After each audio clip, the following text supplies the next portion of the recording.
This is the third part of this manhwa. If you haven't seen the previous chapters, I recommend that you do. Our protagonist's vacation passed very quickly in his opinion, but sooner or later they had to come to an end. It was already time to return to the capital to continue his academic studies about magic. Zhang Gong leaves his parents' house and, grateful for everything they had shared up to that point, turns around and smiles as he waves goodbye to his parents. On one hand, his mother asks him to take care of himself, and on the other hand, his father, who is a bit more demanding, tells him that the next time they see each other, he must still be the best in his class. Then, it's informed to the protagonist that his teacher Zhu had already left the town before, and for this reason, he must continue his journey alone to the school. Y responds to them not to worry, as he feels capable of making the journey back alone. Some time later, the boy arrives at the school without any issues. The first thing he sees upon his return is the number of students who, like him, were returning from their small vacations. Every time he returned from them, he felt like 5 years had passed in the blink of an eye since his studies had started at the Royal Academy of Intermediate Magic.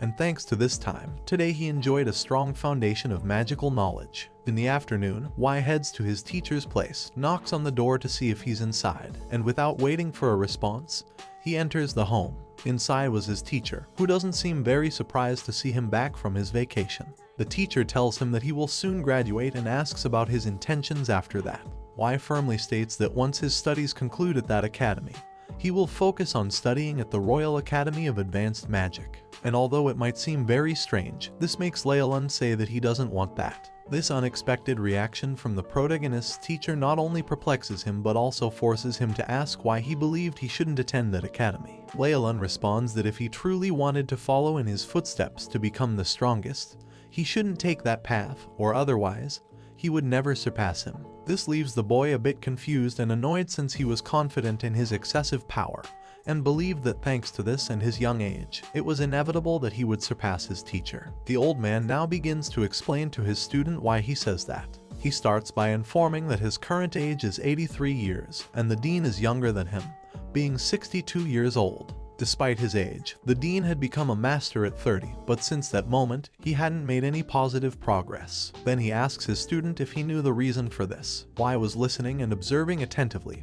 He responds that he has no idea. Then Leolun tells him that for thousands of years, magisters and more magisters have appeared on the continent, but none of them had reached the rank of mage. Y awaited exactly the same fate as them. Once his magical level reaches that of a magister, he will encounter a new bottleneck. From that moment on, he will only be able to improve his magical skills and magical foundation. But what he won't be able to do is increase his level of magical power. The protagonist's face expresses discouragement, and with a bit of timidity, he asks his teacher if that bottleneck would truly be so difficult to overcome. And if that's the case, he is done for. The old man responds that many have tried to overcome that bottleneck until now, but all have failed. He then concludes by saying that if he studies at the Royal Academy of Advanced Magic, he knows very well that the boy won't be able to increase his magical powers, and this would leave him disheartened and lead him to give up on magic. Leolun now tells his apprentice that he has other methods to suggest to him through which he could become a magister. Y now seems happy and excitedly asks what he needs to do that he will do without problems. The old man sees the boy's interest and then begins to explain what he should do. To start, he must still attend the Royal Academy of Advanced Magic, but not immediately. Before that, the protagonist will have to go out and experience the outside world for a few years. Y seems satisfied with what he hears since he also desires to explore the outside world. But that's not all, the teacher had something more to inform him. Leolun now tells him that while exploring the world, he must increase his power to the level of a magister, and he must also constantly train his physical state to stay in shape. And lastly, he must also learn offensive magical spells. Once the tasks are assigned, Leolun explains that the protagonist shouldn't really be worried about offensive magical spells. It's relative at first. As long as his body is strengthened, he should be satisfied. Now, the protagonist starts to feel relaxed, but he didn't expect his teacher to come up with a new task. And this one was really difficult, as described by him. Leolun tasks him with finding a legendary artifact, more precisely, a divine sword that had been used by the creator gods. Y pauses for a moment to think and then ends up asking if the artifact really exists, or if it's just a legend. The old man firmly responds that it does indeed exist and even mentions that he knows the approximate location. However, the success percentage of actually finding the divine sword purely and exclusively depends on his luck. He also adds that finding that weapon is the key to becoming a true Grand Master. Y then smiles excitedly as he enjoys challenges and promises to find it. The old man now tells the boy that after the first 30 days pass, he will accompany him back home to explain the situation to his parents. After this, he will be in a position to start his training, which means exploring the outside world and searching for the divine sword of the creator gods. Before concluding the conversation, he warns Y that the time he estimates it will take to complete the task will be approximately 2 years. To make matters more challenging, in the event that he returns and hasn't been able to complete his tasks, he must keep trying until he achieves it. The next day in the open-air corridors of the academy, we find Michael. He's somewhat furious with Leolun and reproaches the protagonist, saying that his teacher's decision is truly a shame, considering he has a high level of magic, to ask him to undertake the journey to the outside world. Y tells him not to worry and explains all the details in depth, trying to make his friend understand that the path his teacher suggests he follows is better than the one he's been on so far. Michael doesn't have a chance to respond with his opinion about Y's and his teacher's plan, as his friend anticipates him by asking a question he didn't expect at all. Y asks if he wants to undertake the exploration of the outside world and the search for the lost object together with him. Michael becomes a bit small and somewhat discouraged because he can't give a definitive and immediate yes to the protagonist. This kind of decision can't be made on his own. He must first consult with his mother and father at home to let them know and grant him permission. So, he promises his friend that he will give him a definite answer tomorrow. Y also becomes a bit discouraged as there's a chance now that Michael might not be able to accompany him. The next morning, Michael arrives very early at the academy. Y, who had been there for some time before him, greets him eagerly to hear his response. Unfortunately, the red-haired boy must tell him that he won't be able to be his companion on the journey. Y is greatly surprised by this, and Michael explains that his family hasn't given him permission. The protagonist insists that they could solve it together, but his friend says again that it won't be possible, as the reason is a private matter within his family, so there's no way to change it.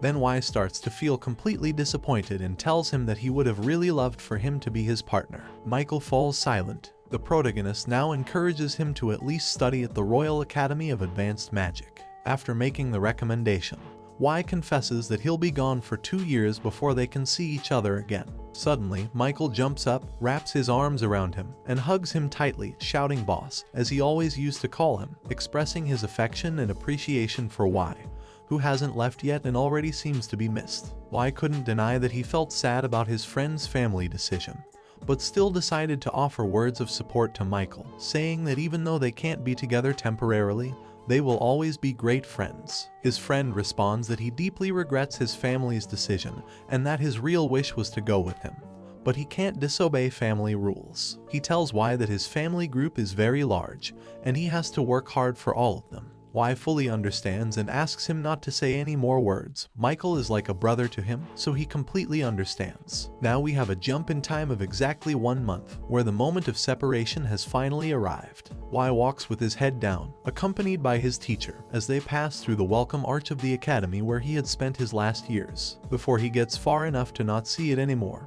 he stops and turns to look at it with nostalgia. Leolun notices that his apprentice is feeling sad and tries to console him, telling him not to worry because it's just a matter of time until he can return there. When that moment comes, he will do it with glory and be a pride for the academy and for him. But Y still couldn't shake off his sadness, so Leolun decides to perform one more trick to surprise the protagonist and distract him from that terrible feeling he was experiencing. He asks the boy if he wants to see the sky. This seems to pique Y's interest, and he asks the old man how it would be possible to go to the sky. Leolun proudly tells the boy that apparently he had forgotten that his master's secondary magic was wind magic, and thanks to it, he could perform a very peculiar technique called the wind carriage. When the old man uses this technique, his feet start to lift off the ground, and his body slowly rises in the air, beginning to levitate. Y instantly forgets what he was feeling and widens his eyes in surprise at seeing his teacher fly. Leolun extends his hand, inviting him to take a ride through the skies. A moment later, the protagonist finds himself behind Leolun, soaring through the sky. Both stand on a flying cloud, moving at a moderate speed. Y curiously asks his teacher when he will be able to fly on his own like he does. The old man responds that he'll be able to do so only when he learns first-class martial skills. The flight of our characters lasts for an hour, and at the end, they stop to rest on a hill. After this, they set off for the protagonist's hometown to have the necessary conversation with his parents about his future. Once at Y's house, Leyland explains in detail to the protagonist's parents all the plans he has for their son in the coming year. After an extensive but satisfying conversation, they accept their son's fate and the mission assigned by his teacher. Night falls, and Leyland walks alongside Y through a forest. The teacher explains that this time what he's entrusting to him is truly difficult to achieve, so he's brought some items as gifts. He extends his hand, revealing 3 small objects that appeared golden from the outside, adorned with dragon designs. The protagonist looks without understanding what he's seeing and decides to ask his teacher what those objects are. Leyland explains that those objects are magical scrolls used for escape. These scrolls have the property of teleporting the user exactly 50 kilometers away, but to a random location it's not possible to choose. That's why they are valuable items, and the protagonist must take good care of them. Y happily thanks for the gift, and as he was about to say something more, Leyland interrupts him with another gift. It's a booklet that explains the method for using a magic barrier. Turns out the old man had asked the best magic master on the continent to create a magic circle for the boy. This circle could be used for teleportation wherever he is when he encounters a riddle or a mission he can't complete. By using this circle, Y would be directly teleported back to the school. Finally, the old man adds that if he ever plans to use the magic barrier, he must be in his best physical and mental condition. Otherwise, during teleportation, deviations could occur that wouldn't allow him to reach the original destination. Y fully understands and promises to practice before using that magic barrier. Leyland now makes a revelation that might capture the protagonist's attention the most, or at least be the most satisfying for his ears. His master had left him 1,000 diamond coins inside his amethyst card. After hearing this, Y's eyes light up with excitement. Now he must listen to the final part of his master's speech, the truly most important one. The master tells him that the artifact he'll be going after is located approximately in the Kan province, within the Dalu kingdom. Here, he needs to find a specific valley. Y nods, still happy, remembering the amount of money waiting for him, and says he promises to remember the location his master had just provided. As Leyland is about to leave the scene, wrapping up the conversation, he remembers to ask the boy a question. He wants to know where the dagger that his friend Michael had given him recently is. Y reaches for his waist and draws the weapon his friend had handed him. The protagonist's demeanor had drastically changed upon remembering that his best friend couldn't accompany him on this journey. Now, gripping it by the handle, he shows his master the firearm he possesses. The dagger's blade is reddish, and the handle is golden, a luxurious sight to behold, aside from its powers. Leyland observes it and, with his wisdom, informs Y that compared to imperial weapons, it might not be a big deal. But still, it's very powerful as it can pierce through all magical and martial defenses. Therefore, Y must exercise utmost caution when using that dagger. Y gazes at the weapon and feels happy, as his friend had given him an extremely important and powerful item to carry out his journey. Michael was a great friend. The next day, with the sun shining in the sky, Y stands before his master, his mother, and his father. It's time to bid farewell to the 3 of them and embark on this new adventure. Before parting, his mother, a bit worried, tells him to be careful. On the other hand, his father tells him not to disappoint them by failing his mission. Finally, his master reminds him that he has the escape magic he gave him to use in emergencies. Y turns and watches the trio of people as he slowly walks away down the path. As he walks through the forest, the protagonist contemplates his next objectives. The first thing he needs to do is head to the Ziyuda Kingdom to meet Professor Quen. This person is a close friend of his master's and also the Dean of the Academy of Riders. Once he arrives in this kingdom, he will undergo training under this individual. When he successfully completes it, he will continue on his journey to find the lost artifact and fulfill his main mission. After walking for a good while, Y takes out a map from his backpack to orient himself and confirms that he should be close to Lake Xining. Once he finds it and crosses it, he'll be near the border of Ziyuda. Y looks up from the map and sees that he's approaching a passage his master had described as very beautiful. So, he hurries to cross it and enjoy the landscape. And indeed, it was. Lake Xining was truly admirable, with multicolored fish swimming in it, pretty insects crawling on the plants around, and in the clear and transparent water of the lake, he could even see his own reflection. The protagonist lies down on the ground facing the radiant sun that bathes the area, and takes off his shoes to dip his feet in the water. At times, he thought this was paradise, and he had the desire to stay in this place indefinitely. But a sound he didn't like at all interrupts the peace and relaxation he was enjoying to the fullest. Y sits up and remains seated on the edge of the lake while he looks in the direction from which the noises were coming. Figures start to take shape in the distance, maybe about 7 of them, all dressed the same. They wore black robes with matching hoods and some kind of mask covering their mouths and noses. From their silhouette, the protagonist deduces that it's a group of women, and he's not mistaken. As they come closer, he realizes that one of them is the leader, and the rest are escorting her, highlighting her importance. Facing the group of women, he can barely notice that their leader has pink hair, just like her eyes. But he doesn't have more time to analyze the scenario or the leader because one of her escorts asks him what he's looking at and threatens to gouge out his eyes if his gaze persists. Y understands he's facing a troublesome woman and thinks that it's best to find a way to deal with her without violence. So, he comes up with no better plan than pretending to have a cramp in his right foot. The pink-haired woman's henchwoman is surprised by the silly thing the boy just did, but still, she doesn't abandon her intentions and tells him that she'll kill him anyway. But now, the leader of the women's group comes into action, calling her companion by her name, Ling, and asking her not to cause trouble. After this, and when her henchwoman's attention shifts to her, she reminds her of the advice her father gave them before embarking on their journey. Ling tries to say something but is left speechless. Meanwhile, the protagonist is both surprised and enchanted by the leader's tone of voice. He finds it extremely sweet and pleasant, comparing it to the morning breeze of spring passing through his ears. But his trance is broken when Ling shouts at him to leave the place, and that they will spare his life this time. Y doesn't seem to care at all, and his response is to lie back, supporting his back on the grass again, with his hands behind his head and his eyes closed. Then, the protagonist states that he won't go anywhere since this isn't their home, and he can do what he wants. This response annoys the girls, and their leader ends up asking Ling to punish him, give him a lesson, but not to kill him. Far from being worried, Y closes his eyes and smiles, enjoying the sound of the leader's voice, eager to hear more from her. But upon opening his eyes, he is surprised to see that Ling is launching an attack against him, aiming to cut him with the saber she holds in her hands. Our agile protagonist jumps to the side, dodging the girl's attack, watching as the saber she wielded splits a rock in half on the ground, demonstrating the sharpness of the weapon and the woman's strength. Now at a distance, he complains about Ling, calling her crazy and saying she could have killed him with that attack. A few meters behind where this combat is taking place, one of the henchwomen, the one with brown hair, shares her opinion with the pink-haired leader, whom she calls Princess, and tells her that the young boy is a magician. Y admits that he was lucky to teleport in time to dodge Ling's sword attack, which had cut a few strands of hair from his head with her saber. This maneuver also astonished the group of girls, who now recognized that the young man was a magician and, like all magicians, was audacious. Insults didn't bother the protagonist since he himself accepted that all magicians were audacious.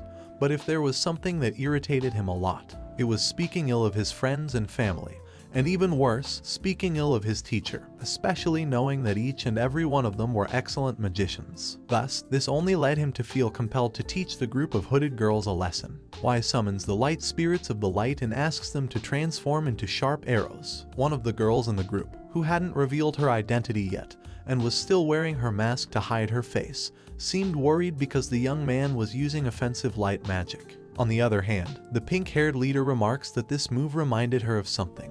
But it wasn't the time to dwell on that, as the protagonist had just shot an arrow larger than himself, and it was approaching the female group. Then she performs an upward movement, cutting and dispelling the attack, leaving no trace, as if no arrow had ever been launched. Afterward, she fixes her gaze on the boy and angrily calls him a brat and insolent. What surprised Y immensely was that he realized the princess had used her innate martial kai to reinforce her defensive movement and undo his attack in a matter of seconds and effectively. He was also astounded as he believed such a thing didn't exist. He had only heard of it, and now he was witnessing it firsthand. Now the leader of the girls' group adopts an offensive stance, holding her saber and ready to attack the boy. But Y won't be intimidated by anything, and with even greater speed and determination than his rival, he decides to conjure a new light spell. The young man implores his light spirits to appear and gather around him, forming the holy light. They obey, enclosing Y in a radiant circle and making him levitate in the air as a sign of protection. This leaves the princess astonished, no longer doubting what she doubted moments ago. This young man truly was a light magician. As the protagonist hangs suspended in the air, defending against the attacks of the girls, He is surprised to see one of them fall to her knees on the ground, as if in pain from an attack she received. Y wonders why this happened since his light spell was of a defensive style, and there was no way it could harm anyone. As the girl kneels, she looks at the protagonist and tells him that what's happening isn't normal, as she could have fought him for 300 consecutive rounds. However, something seems to be affecting her and she can't get up. Y remains confused about what's happening, but his attention shifts to the princess and leader of the group, who has just recited an incantation in a language he doesn't recognize and therefore can't understand. Seconds after she finishes her words, a ball of darkness twice the size of her hand appears floating above her. Without hesitation, the princess hurls it toward one of her companions, the same one who was kneeling due to her inability to withstand the light from Y's defensive spell. The ball hits her back, leaving her rigid in place. Y completely disregards the danger he's exposing himself to and, far from worrying, decides to ask the princess what kind of magic she used, as he's never seen it before. To top off his question, he accidentally addresses her as sister, something that doesn't sit well with the pink-haired girl, and prompts her to retaliate immediately. Ignoring the protagonist's question, she turns her back and orders her followers not to let him escape. This surprises Y, who expected a bit more friendliness from the princess, who then instructs the other girls to silence him. Y opens his eyes wide and worries about the leader's decision, immediately telling her that there's no need to treat him like that and that she shouldn't go as far as ordering him to be killed, as it only reflects her ruthlessness. However, as the princess withdraws from the scene, she merely responds with a cold yes, implying that she believes she's acting appropriately. Now the 8 companions launch themselves at our protagonist, seeking to fulfill the objective their leader assigned them. To defend himself, Y reinforces his light barrier, as he watches closely the movements of his attackers, who so far are unable to breach the force field surrounding him. However, something is beginning to worry him. The princess's subjects recite certain words in their unique language, which conjures a thick black mist onto the battlefield, intensifying with each passing second. Moments later, this strange mist has covered nearly the entire defensive light sphere protecting our protagonist. Y understands that these girls aren't playing around and will do anything to accomplish their mission. Resigning the idea that his holy light won't be able to dispel the mist, he closes his eyes and thinks of a new strategy to get out of this predicament. Y abandons levitation and plants his feet on the ground. Instead of seeking help from the small light spirits, he focuses all his magical energy and implores the aid of the greater light spirits, asking them to please allow him to harness their formidable power. It seems the light spirits are listening, and they're granting him their power to defend himself in this situation. A sound resembling a crack is heard from the direction where the light barrier protected the protagonist. Had it broken? At least, that's what one of the henchwomen thought, seemingly ready to claim victory. Even from a distance, the princess and leader of the group, who was attentively observing the whole scene, knew that what was happening was far from good. An immense flash of light emanates from the direction of the protagonist, the magical power of his ancestors illuminating and shielding him from the darkness conjured by the girls. Following this, Y's voice cries out, "May the infinite light illuminate the earth," as his figure extends his hand, pointing straight into the darkness. To conclude the act, Y spreads his legs and arms, forming a human star shape, and with the shout of "Illuminate," he generates an expanding burst of light that eradicates all the surrounding darkness and the adjacent blackened terrain. The princess, watching from a distance, closely follows the young man's maneuver and the reaction of her companions. She conjures 8 purple balls, each of which returns to her companions,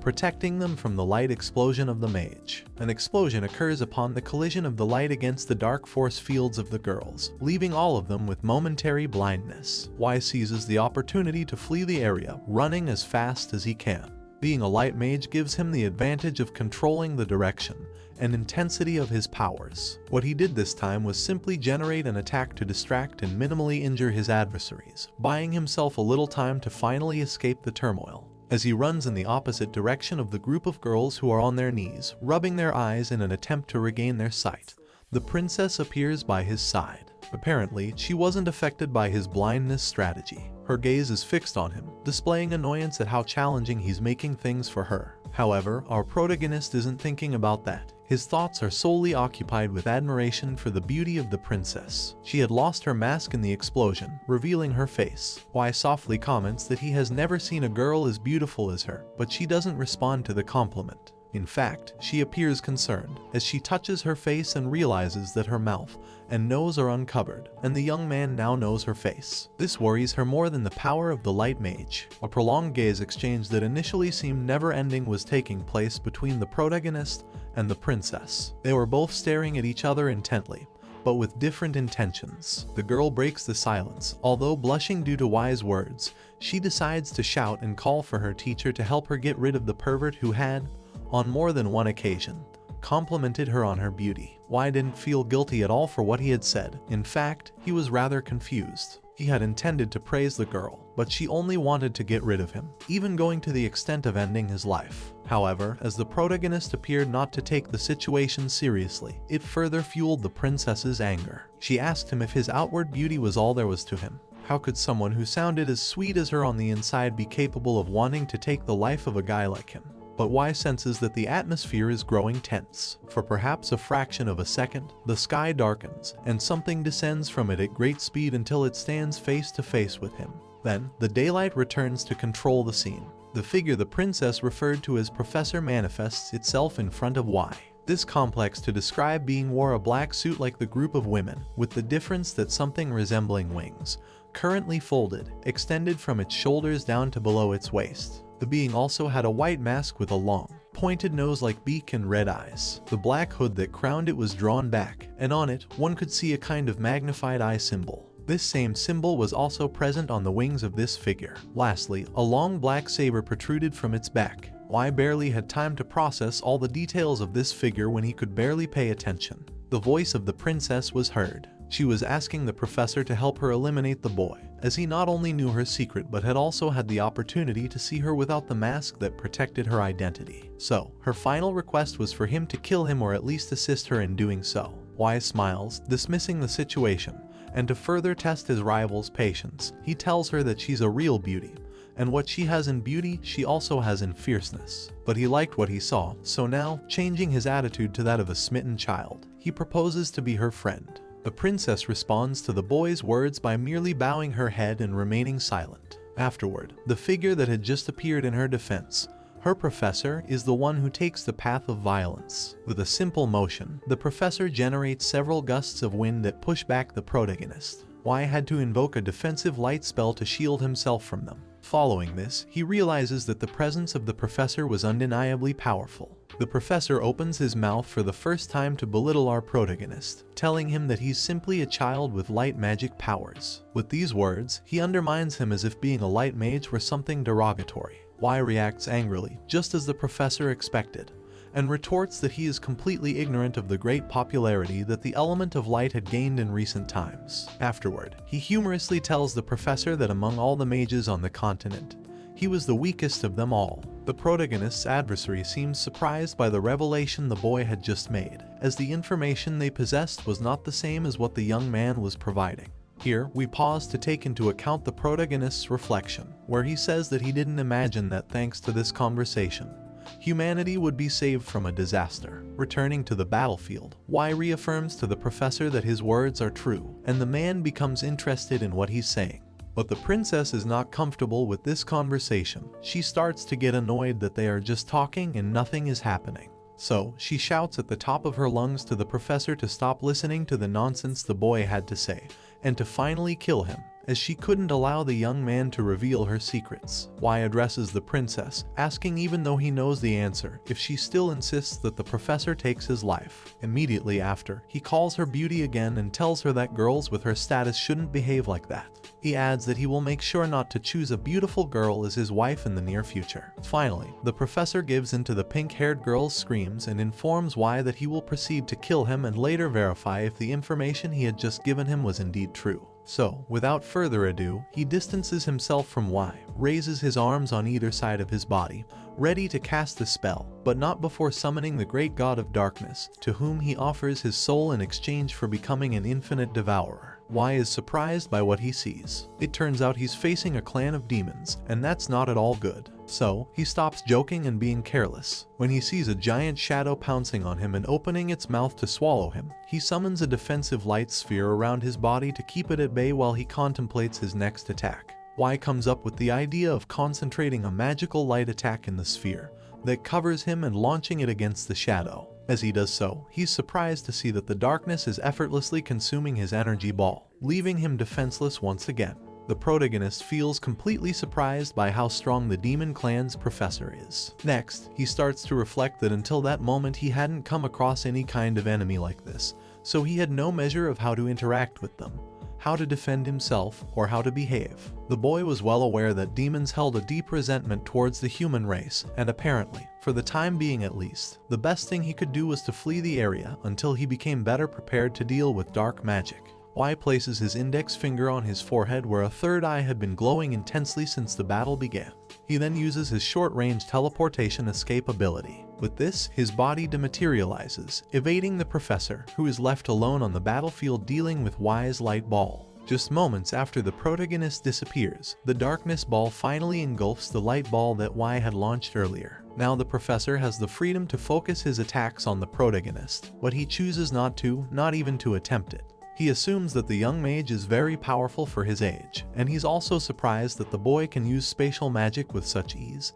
That might make it difficult for him to be caught easily. Once this reflection is over, the professor turns around and approaches the princess. The lady asks him why he couldn't handle the boy and let him escape. The professor ignores the question and responds that what's truly important is the alarming information the young boy just gave them, specifically that the magical element of light is becoming a trend among students on the continent. This way, the demon clan would be in danger. This news leaves the princess speechless. She doesn't have time to respond as the professor turns and walks away slowly. As he departs, he tells the girl that the protagonist's magic is something he's never seen before. They were clearly facing a person with great power, and it's also evident that this person hadn't used 100% of their power, which meant danger. He adds that, at this moment, he doesn't think the boy is at his level, but as he grows and develops his skills further, he will surpass him by far. Moreover, now that they are a demon clan planning to infiltrate among humans, the professor says that the best course of action for them would be to postpone their plans of attack and invasion on humanity. Finally, he explains to the princess that they should gather updated information about how the humans are preparing so that their plan remains flawless. The princess nods and accepts the updated terms of the ongoing mission. She asks the professor if he's still thinking about traveling to the kingdom of Axia. He responds affirmatively, but she and her group must arrive first and settle in, while he will personally return to his country and inform His Majesty about what has transpired, so that a decision on how to proceed with the mission can be made. The girl accepts what her powerful companion tells her and responds that she will set out immediately. A few meters away from where the protagonist and the demon professor had measured their powers, we can see Y lost in thought as he continues to teleport to get as far away from his enemies as possible. In his thoughts, there are no longer nerves and uncertainty about who that professor was. Instead, he thinks about the princess, her beauty and her personality. He promises himself that when the time comes to choose a girl, he will leave the most beautiful ones aside and only observe them, as apparently they were the troublemakers. After a while of escaping, Y arrives at a village at night. He begins knocking on the doors of the neighbors, hoping that someone will let him in and allow him to spend the night in their home. Apparently, everyone refuses, but eventually, an elderly person decides to open the door and invites him in. Once inside the man's home, the protagonist approaches the table where a moment later the elderly man would serve him food. Y devours it like a desperate person, and despite his host indicating that he doesn't have much more to offer, he gratefully tells him that it tastes delicious and that he often eats the same food at his own home. The man now sits next to him and starts a conversation with his guest. He tells him that he's heard that he's traveling to the kingdom of Ziyuda, but he feels obliged to inform him that in recent times, it hasn't been as peaceful a realm as it used to be. This is because there's a group of thieves on the country's border disrupting public order, and this problem doesn't seem to be getting resolved anytime soon.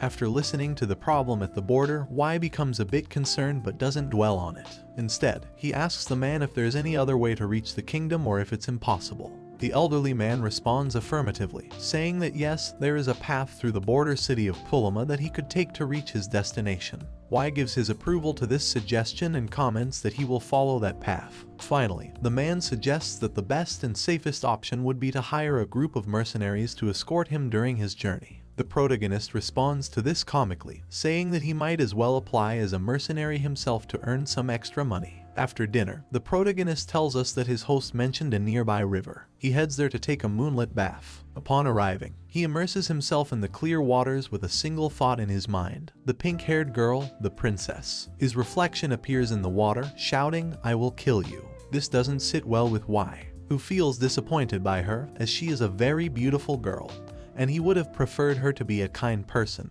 perhaps even someone to consider as a future wife. He can't get that beautiful face out of his thoughts. The next day, our protagonist walks the lively streets of the border city of Pulma. While wandering around, impressed by the city's beauty, he asks people how to get to the mercenary guild. A kind man helps him, providing the precise information he needs to find the building. Following the directions, our protagonist arrives at the building that serves as the headquarters of the Mercenaries Union.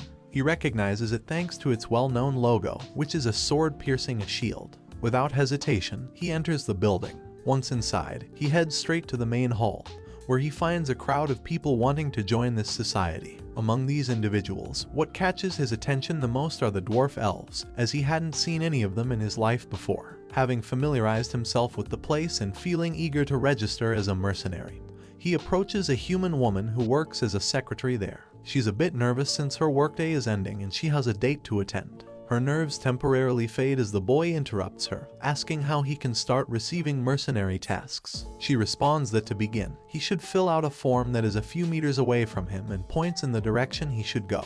After that, he can start receiving missions. Now Y is filling out the form that the Mercenary Guild's employee had indicated to him.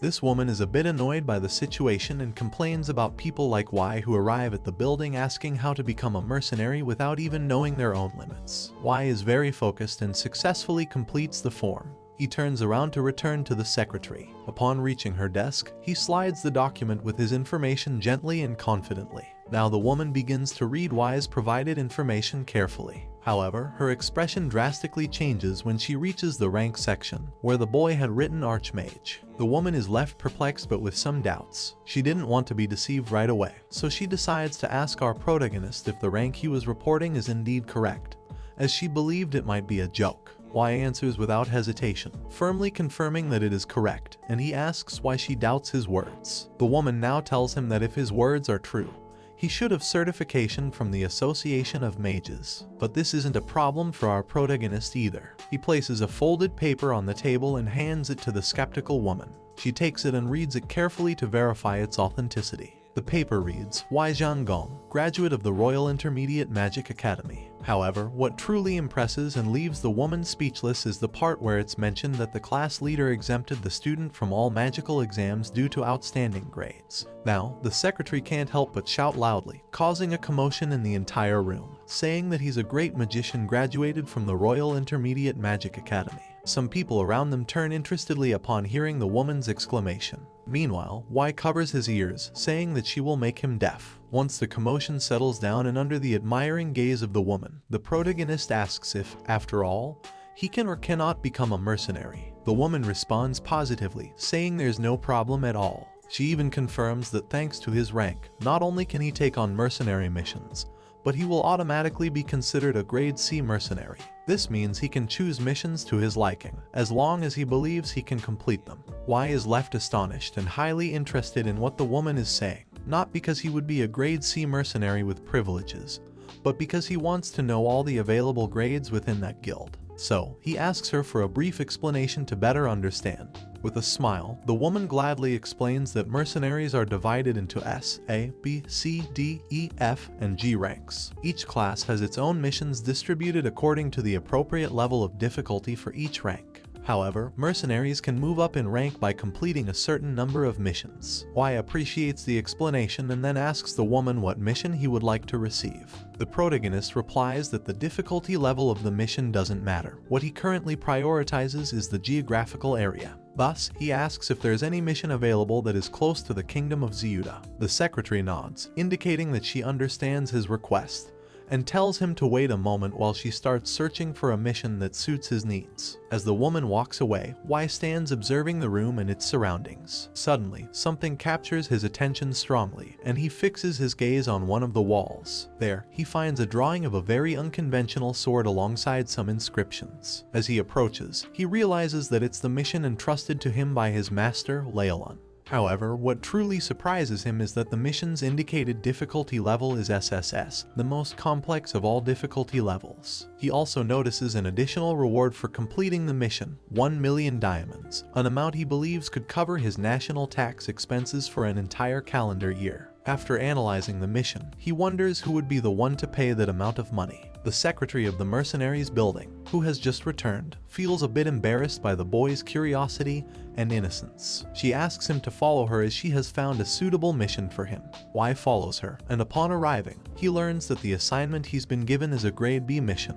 He approaches slowly to read what he's been assigned. The mission consists of escorting a group of businessmen on their journey. This group of important individuals is heading precisely where the protagonist needs to go, the capital of Ceuta within the Kingdom of Ceuta. This task offers a payment of 300 diamonds. However, as a recommendation from the woman, she warns the protagonist that missions of this rank are often performed in groups alongside other mercenaries. Seeing that the boy has no intention of recruiting someone else to accompany him, she directly asks him if he thinks he'll be fine on his own. Now Y turns towards the room and shouts, asking if anyone present would like to form a group of mercenaries to complete this mission. At first, silence reigns in the room, but after a moment, a man approaches Y. He's dressed in a tight black outfit, with 2 swords at his waist and another crossed on his back. This person tells our protagonist that he can join him, as he has the desire to undertake the same mission. Y feels happy hearing this, as he has found travel companions, making the journey much safer than doing it alone. Thus, the boy asks him directly if he is a mercenary. The slender man affirms that he is indeed a mercenary, and not only that but also a member of a fully recognized group called the Fierce Dragons. Y, intrigued, asks the man from the Fierce Dragons clan how many people are in their group. The man replies that there are approximately 20 martial arts practitioners, all from the Kingdom of Ceuta and eager to undertake the mission.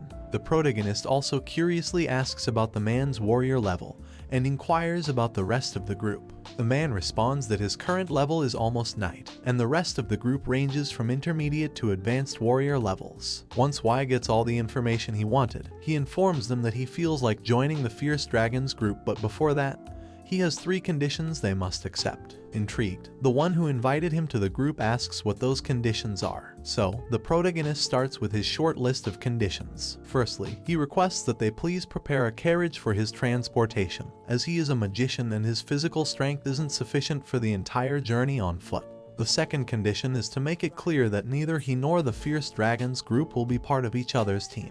Everyone will be allies, indicating that he won't take orders from any of them. He adds that he knows when and how to act. When danger approaches the group, he will take the initiative without hesitation. His third and final condition is perhaps the one the man liked the least. Y asks for 10% of the diamond reward upon completing the mission. With the young man's conditions established and accepted by the most powerful warrior of the Fierce Dragons, they agree to meet later and depart together. They notify the secretary that they accept the mission and that it's time to leave to prepare. Y decides it's time to head to a good restaurant to fill his belly before embarking on this long and risky journey. He enters a high-end restaurant and fills his stomach with healthy food. He had forgotten the taste and nutrients of such meals as he had been eating dried foods and forest finds recently, such as some fruits. When Y finishes his meal, the waiter brings the bill. Y unintentionally asks if he can pay with a special type of card and then presents the amethyst card, which emits a brilliant violet color around its black base. The waiter's eyes widen upon seeing the payment method his customer wants to use, and he asks for a moment to consult with his boss if they can accept the card. The waiter loudly calls for his boss and informs him that the customer wants to pay with an amethyst card. Rapid footsteps draw near the table where our protagonist had eaten. A small, chubby man with a greedy attitude rushes to the spot after hearing the news from his employee. The middle-aged man greets the boy and asks if he is the one who wants to pay with the amethyst card. Y confirms and explains that he's in a bit of a hurry as he wants to sleep after filling his stomach. However, the restaurant owner doesn't let him leave just yet. He has one more question to ask him, which is about his occupation.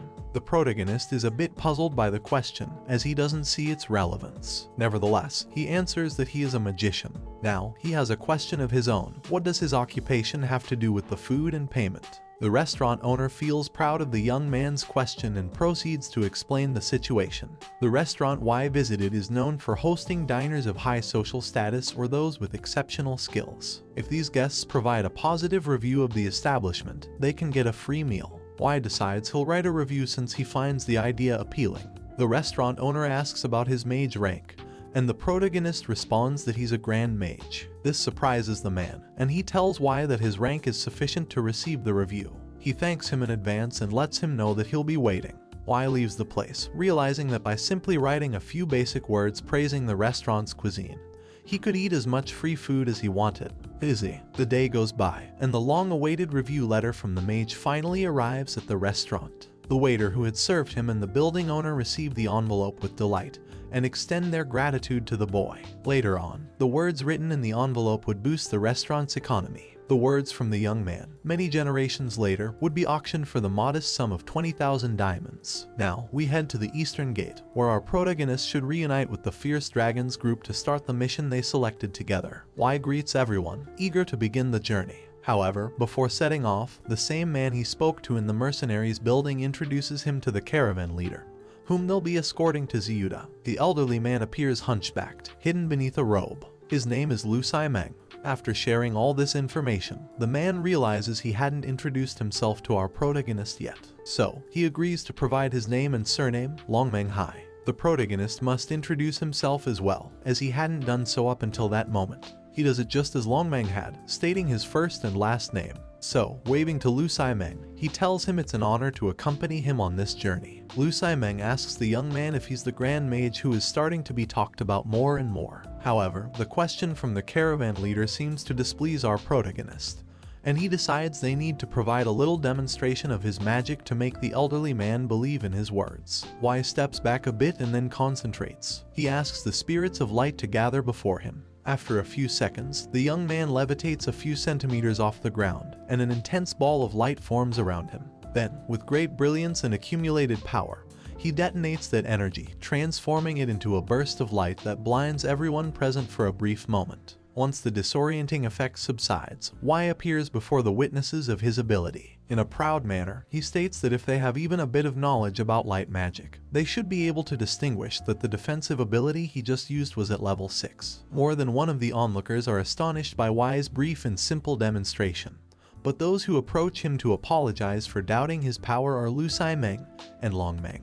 Both of them ask him to please take his time to rest and regain his strength, as they believe it will be necessary for the journey. They also tell him that if he wishes, they will follow his orders for the duration of the mission. However, Wai is humble and replies that he doesn't need to be treated like a leader or have his orders followed. He confesses that his display of power was only to make them believe he's a Grand Mage and not just joining the mission for the reward. He adds that Longmeng should be the one to lead the group since he's better at commanding a team of people. The mission begins, and the journey to Ziyuda commences as well, while scavenger birds accompany the caravan in the hopes of feeding on any bodies that can't endure the journey. Wai is comfortably reclined in his carriage. He feels happy and relaxed, as everyone has gained great respect for him after his display of power. They treat him in a special way. For instance, he's been given the best carriage, and when it's time to eat, the freshest and most delicious fruits are also given to him. Now, Wai closes his eyes and leans back, hoping to doze off for a while, thinking that when he decides to return,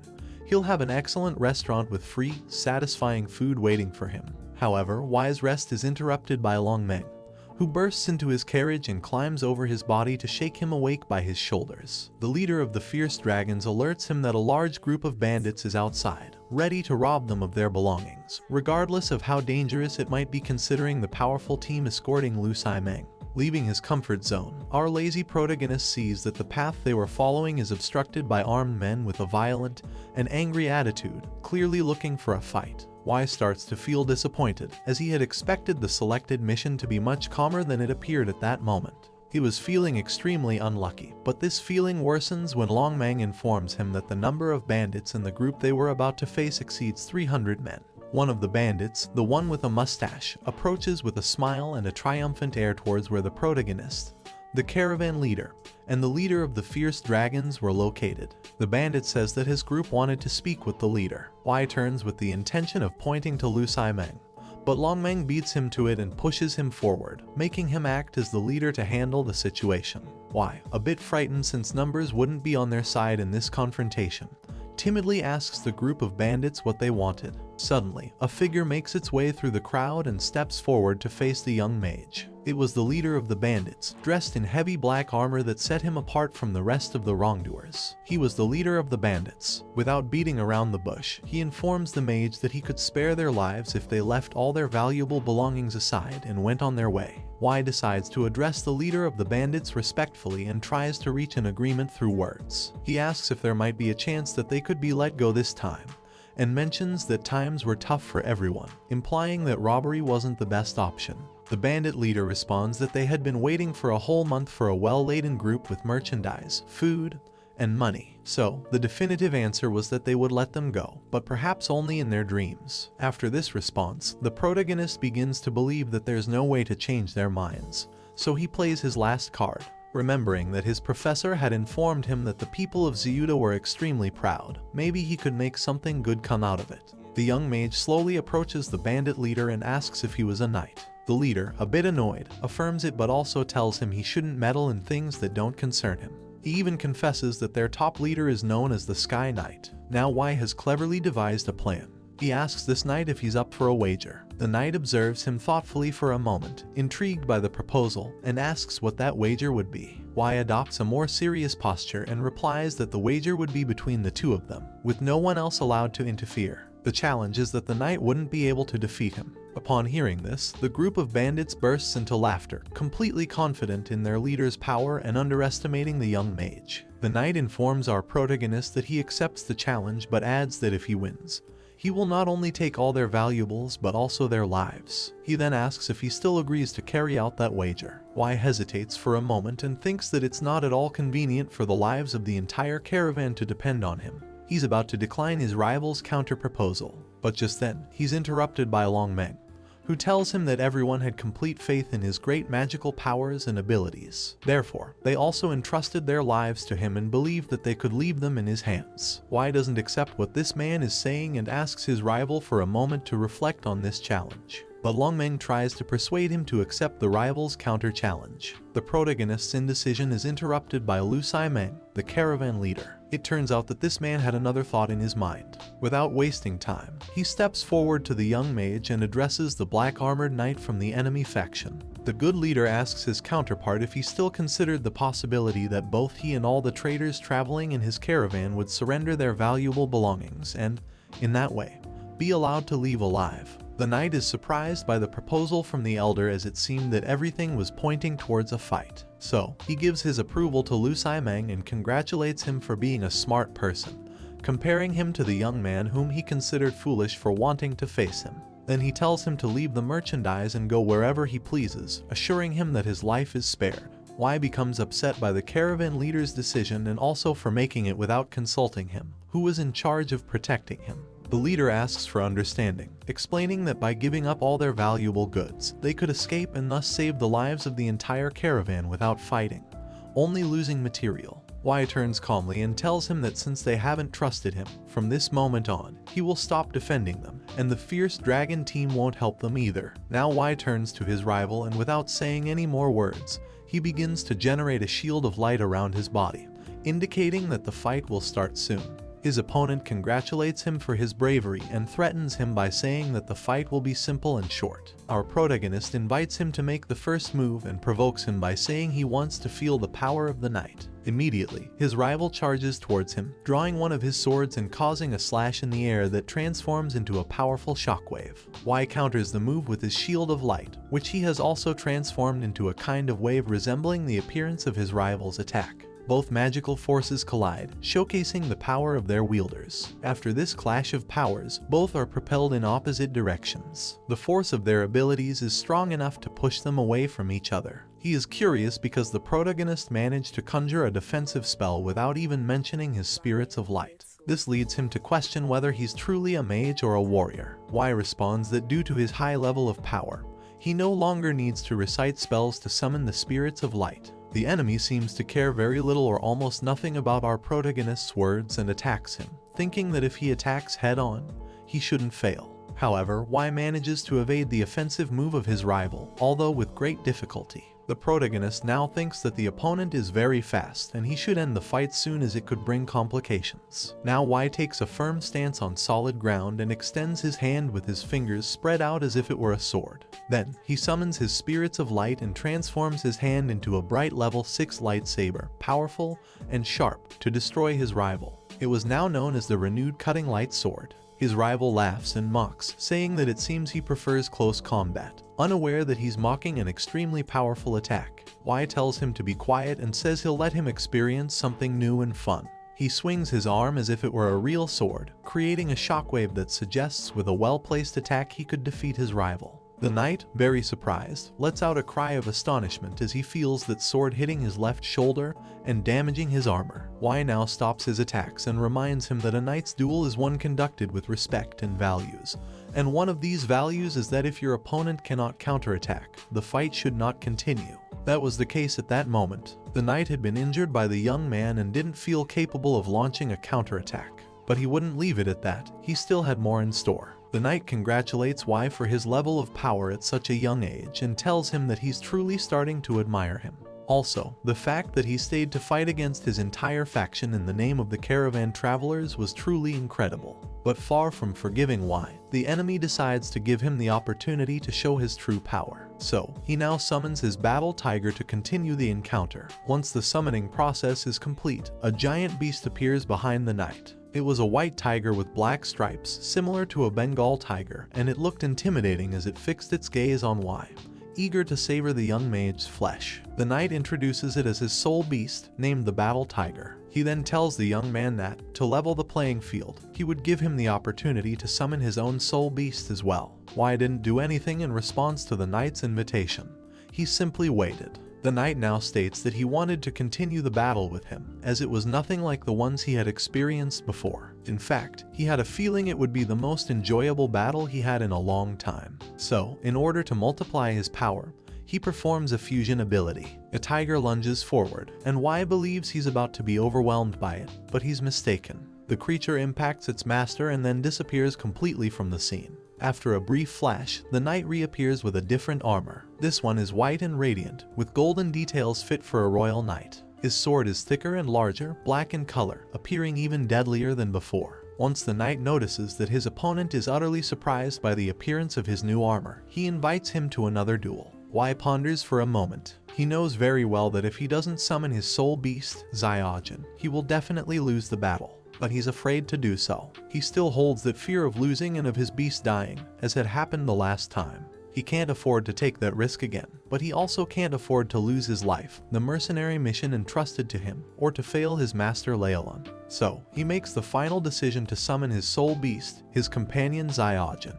Y shouts to the air with a lot of hope, "Zyojin, I believe in you." And from his chest, a light illuminates the ground. After the characteristic blindness caused by all light-related abilities, the knight looks at the protagonist and is impressed by what he sees. A mythological beast stands behind the young man, a pinkish dragon with a serpentine appearance. This creature is notably larger than the knight's tiger, more joyful, and possibly more powerful as well. The small and tender snake that had emerged from a simple egg so long ago is long gone. The protagonist tells his companion that he has no intention of making it fight, that it can go play elsewhere if it wants. However, the beast refuses. It understands the true reason it has been summoned and has no problem engaging in battle. It has complete trust in both of them. So, the protagonist nods and knows it's time to fight. Both of them turn towards the rival and assume battle positions. Zyojin roars so loudly that it shakes the ground and stuns those present in the forest. The allies of the Tiger Knight, seeing how dangerous the giant dragon appeared,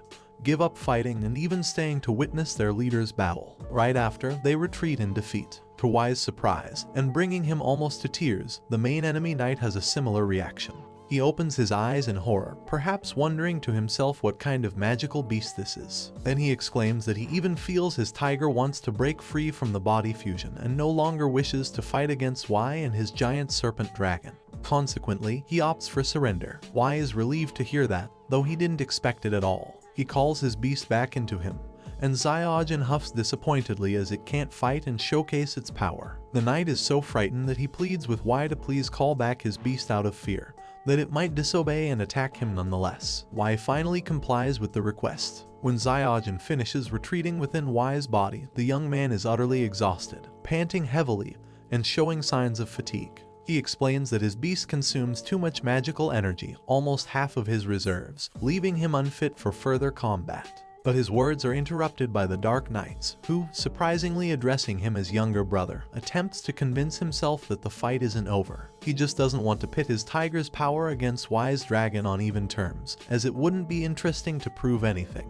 After this, he tells Y they could be friends, to which Y responds that he never imagined being friends with a bandit. On the other hand, Y's allies congratulate him for achieving victory in the battle, even though there was no need to fight. Lu Meng appears, regretful, and asks Long Meng if he could kindly speak with the young Grand Mage to request his help in persuading the bandits to let them go once and for all. Otherwise, their loss would be considerable when it comes to the objects. Long Meng tells him that he's embarrassed by him, as moments ago he had given up his belongings to escape unharmed. Then it's Lu Meng himself who must personally plead with young Y to ask the knights if they would let them go. Y tells him that enough with the begging, and finally agrees, as he has a kind heart and bears no grudges. Once our protagonist delivers the message to the Dark Knights, they tell him it will be impossible to return the items they had acquired through their own efforts, although we all know those efforts involve delinquency. The leader of the Knights explains to Y why he continues to value those people who ultimately had abandoned him before and didn't trust him. Y explains that they are his clients, so he must protect and assist them to receive payment and elevate his mercenary level. The Black Knight disagrees with Y, so the latter pleads with him to return the items and promises to owe him a favor in the future. The Knight remains indifferent but eventually agrees to Y's request, telling him that he loves his personality. Therefore, this time he will return the stolen goods, but only half of them. Y reluctantly understands that the Knight also has brothers who need to bring money home to their families, and they've been accompanying him on this journey for over a month.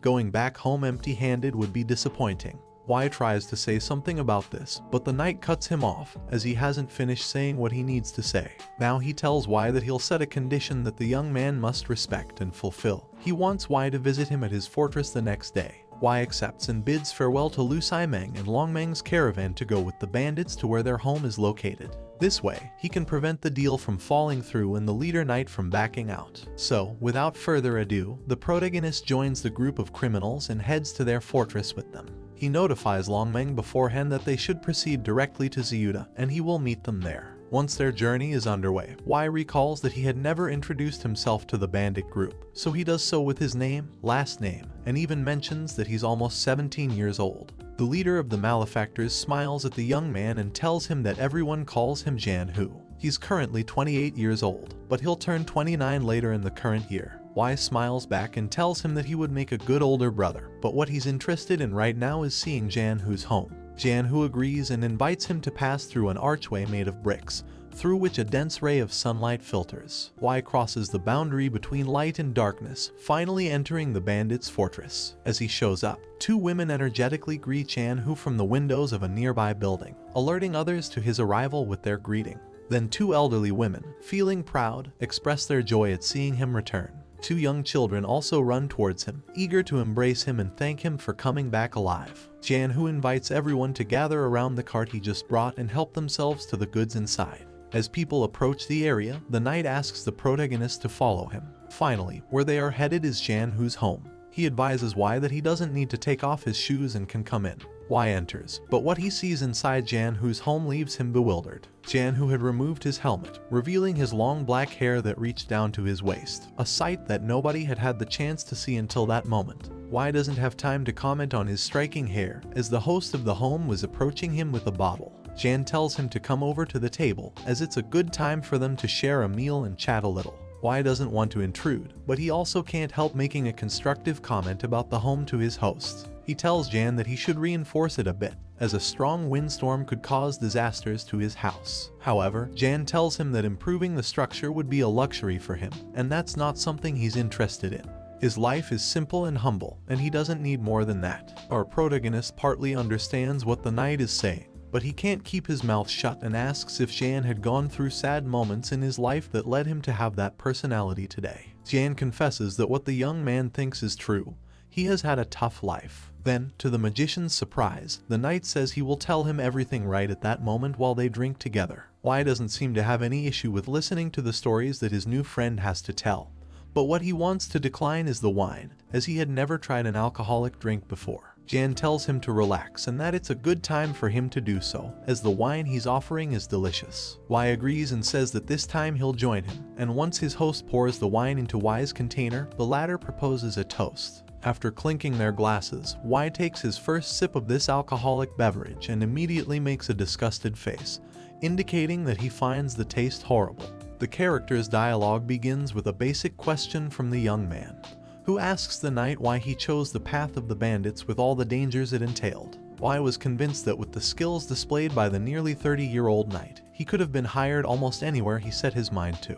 Now it's Jan's turn to speak, and he gladly tells Wai that many years ago, when he was around the same age as the protagonist, he was considered a true genius in the city of Ziyuda. At just 20 years old, he had become a Knight of the Sky rank. The most important thing about achieving this rank was that his entire family was eager for him to reach that goal. Wai nods, but there was still something he didn't quite understand, how Jan had veered onto the path of the bandits. Jan then went on to explain that he quickly enlisted in the army and even more rapidly climbed through the ranks, giving him access to join the regiment of the Kingdom of Ziyuda, also known as the Earth Dragon Battalion. Wai is as interested as he is surprised after hearing this last part. But that wasn't all. Jan, who also tells him that he had been the captain of one of the top 3 Earth Dragon battalions. Wai remarks that he must have been very proud of that back in those times. Then he asks a question that he had been wondering about for a long time, whether it's true that when a person becomes the captain of an Earth Dragon battalion, a dragon follows them for life. Jan's expression darkens, and he proceeds to tell Wai that what he's saying is true. Then he launches into a new story. The knight tells the protagonist that in those times,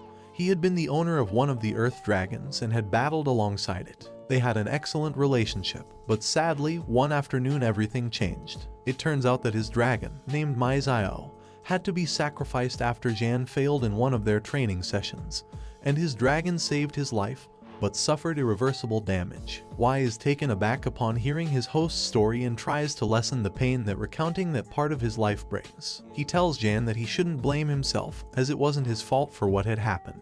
Although Wai knows very well that his words won't change anything or might not even matter to the knight. Nevertheless, he doesn't give up and adds that his dragon, Maizio, wouldn't want to see him sad today. Therefore, he should strengthen himself so that his dragon can be proud of him. Finally, the knight gives in and responds weakly, "I suppose so." Then the conversation between the characters continues without any issues. This led the young magician to believe that his words had an effect, as Jan seemed much calmer than before. This is despite the fact that the knight continued discussing the topic of his deceased dragon.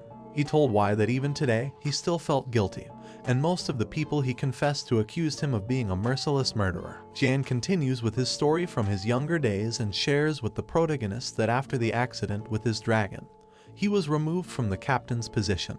Everyone in the battalion looked at him and criticized him when they found out what had happened. He couldn't bear it any longer and decided to resign from the battalion. Later on, he wandered aimlessly until he came across a somewhat special village. Everyone in the village were active thieves, since he hadn't been accepted anywhere until then, and the thieves' village had welcomed him. He made the decision to stay there. Eventually, he became the leader of all the malefactors in the village, forming a solid band of thieves. After so many stories and realizing that their relationship was good, or at least that's what it seemed for the moment, they both agree to recognize each other as brothers in the eyes of God. Maybe it's the wine they had consumed, or perhaps they truly saw each other as brothers, but the fact is that they reached an agreement and acknowledged it. They had a final toast and both went to sleep in the early hours of the morning. Wai wakes up after a deep sleep, and the first thing he does is hold his head. He felt an explosive headache. Jan suddenly appears with a tray and breakfast served on it, happy to see his younger brother awake. Wai asks his older brother why he's experiencing such an exaggerated headache, and he's told that it's due to the number of glasses he drank the previous night. Wai doesn't argue since he's not knowledgeable about the subject, but he does ask Jan why it's not happening to him. Jan responds that he does it every day, so his body is used to it and reacts that way. Jan leaves breakfast on the table for Wai to have whenever he wants, then turns to the protagonist and asks if what they talked about the previous night regarding being brothers of God still stands or not. The magician responds that he would love for it to be so. After this, he gets up from the bed, stands in front of Jan, and with a smile on his face, extends his hand to shake hands with the host of the house, thus sealing the pact of being brothers. Both of them are happy to have forged this bond and are eager to start a life together as brothers from that moment on, defying all kinds of adventures that destiny may present to them. And that's how the third part of this manhwa ends. If you have reached this part of the video, let me tell you that you have been one of the few people to make it here. So comment the word light in the comments. Remember to subscribe to not miss any videos. With that said, see you in the next video.